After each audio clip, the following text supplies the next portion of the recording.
Bendiciones, estamos ya en el quinto devocional de la serie Es tiempo de un devocional.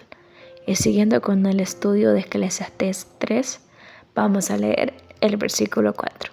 Y dice, tiempo de llorar y tiempo de reír, tiempo de endechar y tiempo de bailar. Este devocional es referente al luto. De hecho, endechar significa guardar luto. Y es importante notar que el texto comienza con que hay tiempo de llorar, porque son las primeras acciones que realizamos ante la pérdida de un familiar o de un ser querido, dejando al descubierto nuestra vulnerabilidad. Y es que debemos de recordar que el llanto es tan humano que cuando nacemos, el llorar es la señal que estamos bien. De hecho, cuando no ocurre, los doctores tienden a dar golpecitos para que suceda, para que lloremos. Y a medida que vamos creciendo, comenzamos a llorar por diferentes situaciones, entre buenas y malas. A veces se asocia la lágrima con la tristeza, pero también se llora de dolor, de enojo, de alegría. Según estudios, cuando estamos llorando, estamos liberando las emociones de una forma más calmada. El llorar tiene un efecto analgésico que provoca esa sensación de liberación que nos inunda después de derramar las lágrimas. Así que si sientes que la forma de expresar el luto, de expresar esa tristeza, ese dolor es el llorar, no te lo impida, porque como se dice, es mejor fuera que dentro. Porque ese sentimiento que retienes puede convertirse en veneno y retenerlo en tu interior provocará que se haga una raíz de amargura en tu corazón y no tengas una vida plenamente. Es por eso que en este devocional me quiero concentrar en que entendamos que es importante vivir el luto para sanar y para avanzar. Pero antes de continuar, quiero aclarar que el proceso de luto no es igual para todos. Sí que le voy a dar ejemplo bíblico con respecto a guardar el luto para que notemos que no a todos estos personajes le ocurrió de la misma forma o reaccionaron de la misma manera. El primer personaje es Josué y el pueblo de Israel. Deuteronomio 34:8 nos dice: y lloraron los hijos de Israel a Moisés en los campos de Moab 30 días, y así se cumplieron los días del lloro del luto de Moisés. Se dedicaba días o semanas para el luto de un rey o una persona importante. Es por eso que para Moisés son 30 días que lo lloran, y puede ser señal de respeto o reconociendo que el hombre que murió era un varón de Dios, varón de autoridad, un varón de unción. Lo que vemos en Israel y en Josué es que se permiten llorar. El paso que hacen primero es aceptar y lloran, pero luego del tiempo comienzan a prepararse para cruzar el Jordán, lo que significa que dejan atrás el dolor por la muerte de Moisés, por las personas que murieron en el camino. Ellos habían vivido el luto por las personas que habían quedado atrás, por sus padres que habían muerto en el desierto a causa de la desobediencia, a causa de quejarse contra Dios, pero avanzaron, y es lo que quiere el Señor que nosotros hagamos, que dejemos atrás lo que impide que continuemos, que dejemos atrás el dolor. O sea, Él sí quiere que vivamos el luto, Él sí quiere que procesemos la situación, el dolor, pero también no quiere que nos quedemos estancados, sino que avancemos como el pueblo de Israel lo hizo. El siguiente personaje que vivió luto fue Abraham. Génesis 23:2 dice: y murió Sara en Kiriat Arbar, que es en Hebrón, en la tierra de Canaán, y vino Abraham a hacer duelo por Sara y a llorarla. En este caso, Abraham vivió su sufrimiento, hizo duelo, la lloró, pero la enterró y no regresó.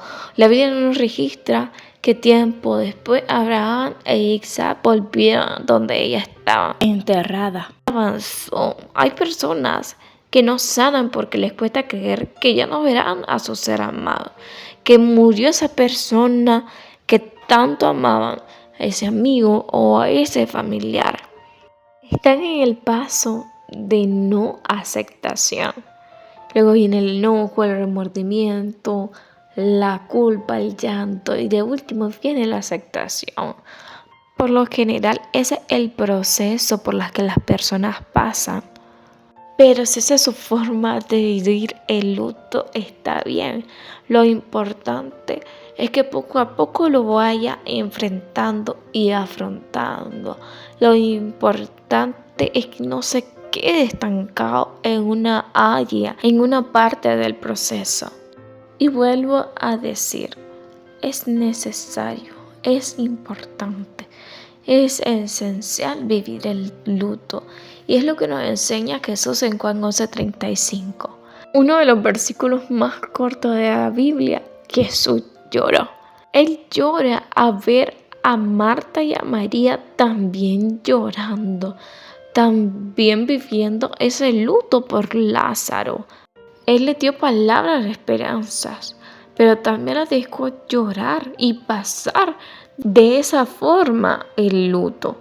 Estas hermanas se resignaban a perder a esa hermana, por lo que recurren a Jesús para que los sane.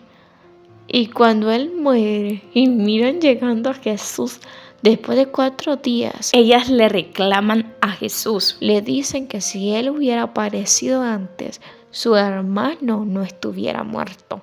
María, aunque se humilla, se queja. Y esta es la actitud que algunos creyentes toman. Oran, ayunan, pero cuando Dios no contesta, reclaman. Se enojan contra Dios. De hecho, hay ateos que creían en Dios, pero cuando Él no sanó a un familiar, Él no sanó a una persona o no hizo algo que ellos le estaban pidiendo, entonces dejan de creer en Él, dejan de confiar en Él.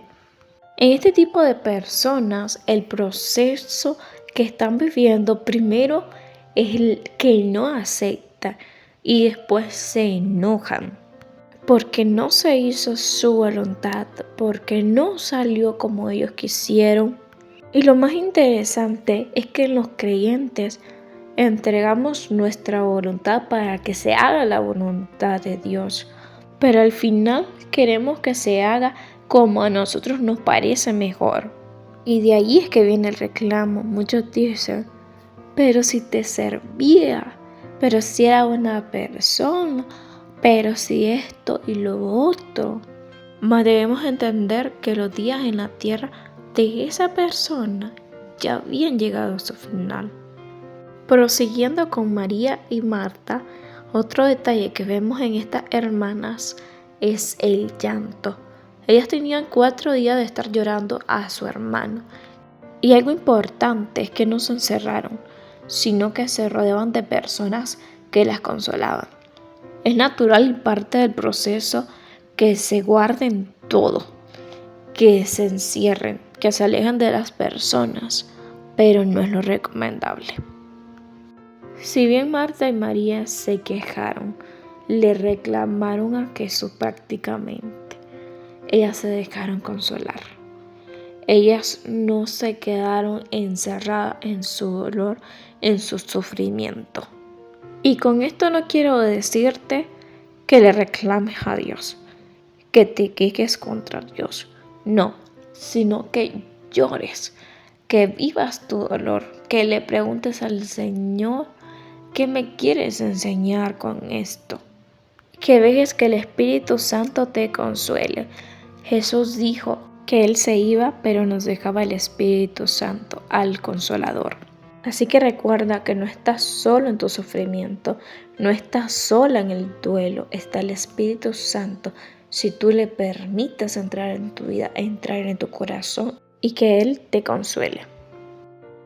Ahora vamos a ver el contraste entre que María y Marta se quejan, le reclaman a Jesús, pero en cambio David adora a Dios.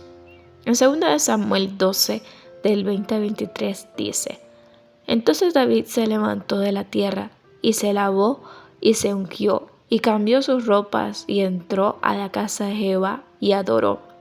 Después vino a su casa y pidió, y le pusieron pan y comió. Y le dijeron sus siervos: ¿Qué es esto que has hecho?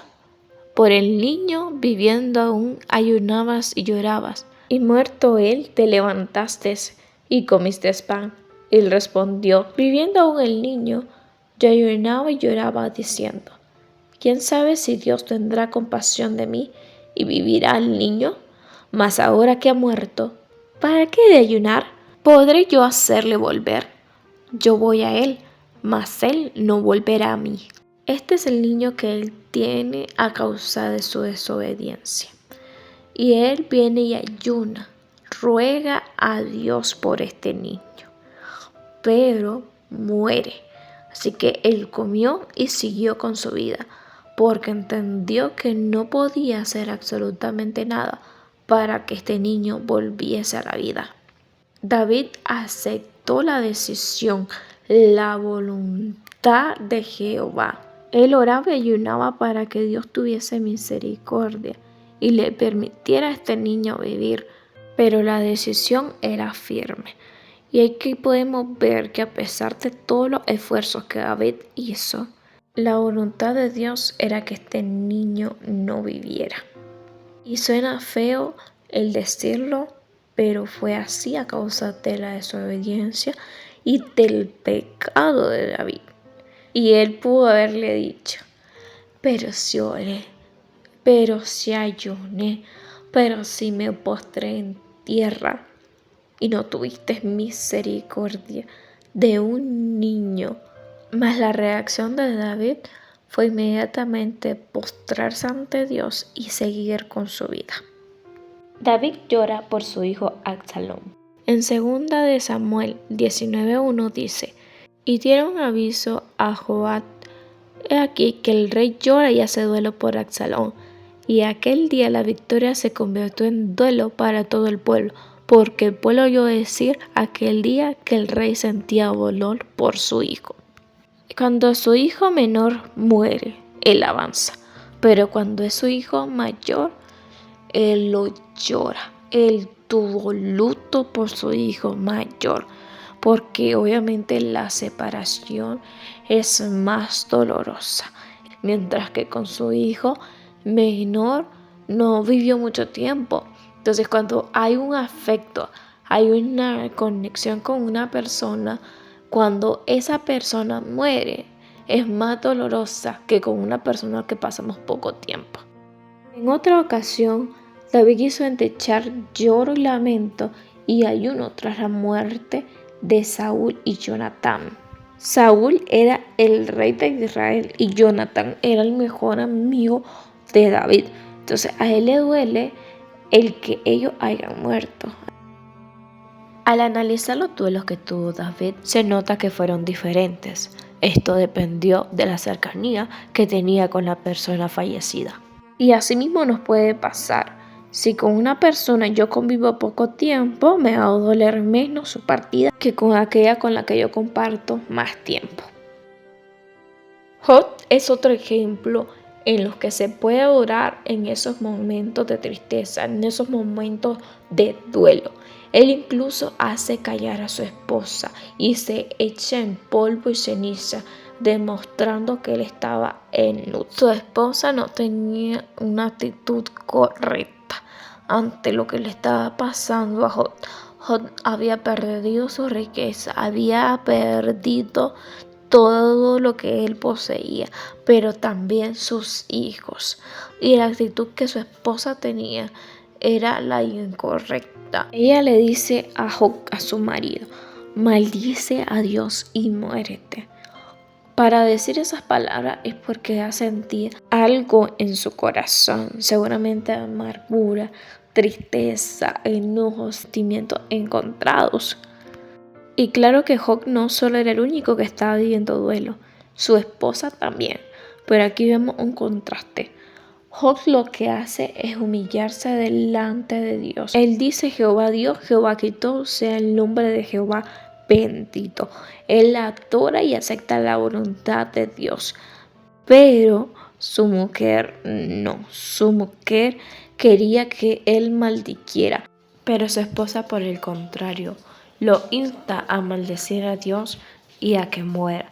Ahí podemos ver que para ella ya no había esperanza, que la única salida era la muerte. Seguramente ella estaba sintiendo dolor por todo lo que estaba aconteciendo a su alrededor, ver a su esposo lleno de una sarna maligna, lo que la pudo haber llevado a sentir enojo contra Dios, haberle reclamado y haber hablado imprudentemente. Pero a Job no solo lo ataca a su esposa, sino que también sus amigos vienen contra él. Y en lugar de darle palabras de aliento, ellos vienen contra Job a decirle que a lo mejor es por el pecado que se arrepintiera, pero no se detienen a preguntarle a Job cómo se sentía ante lo que él estaba viviendo. Ese es el momento para recordar que si tú conoces a alguien que está viviendo el duelo, que seas un apoyo, que sea alguien que anime y no por el contrario que esté para criticar, que aunque esa persona se muestre fuerte ante tus palabras, no conoces lo que le puede estar doliendo. Seamos como los hermanos de Efraín. En 1 de Crónicas 7, 22 y 23 dice: Efraín su padre hizo duelo por muchos días y vinieron sus hermanos a consolarlo. Después él se llegó a su mujer y ella concibió y dio a luz un hijo, al cual puso por nombre Beria, por cuanto había estado en aflicción en su casa. Debemos de ser simpáticos con las personas que están viviendo el duelo. Y no es necesario tener experiencia, pero con el simple hecho de estar pendiente, escuchar, abrazar, pasar el pañuelo o toallita para secarle las lágrimas, está siendo de gran apoyo. Quiero contarles que hace casi un año falleció un ser querido. Estuve acompañándolo en su proceso, pero la última vez que le vi, esa persona me pidió que regresara pronto, pero yo estaba en finales, así que le dije trataré de venir el viernes. Y el sábado murió. Yo no tuve la oportunidad de llegar el viernes porque estaba enfocada en los estudios, pero mi pastor me dijeron que la acompañé, que no debía de sentirme así. Entonces entendí que el diablo podía valerse de la muerte de una persona para que entremos en depresión, en queja o en odio, en remordimiento o en culpa. Es por eso que aunque todos los procesos son diferentes, debemos entregarle nuestros sentimientos a Dios. A través de estos personajes bíblicos aprendemos que vivir el luto es importante para sanar el alma, el corazón, la mente y para poder avanzar. Que cada vez que nosotros pasamos nuestro proceso, vamos aprendiendo y aparte de ello, vamos despojándonos de todo sentimiento que nos impide seguir, procesando la pérdida de ese ser amado y llegando así al último paso, la aceptación. Así como dice Eclesiastés, hay tiempo de llorar y tiempo de reír, tiempo de endechar y tiempo de bailar. Cuando dejamos de llorar por dolor, cuando dejamos de endechar, entonces viene el tiempo mejor. Dice la Biblia también que después del llanto viene la alegría, después de la noche viene el día. Es necesario pasar esa etapa para ver con claridad el presente.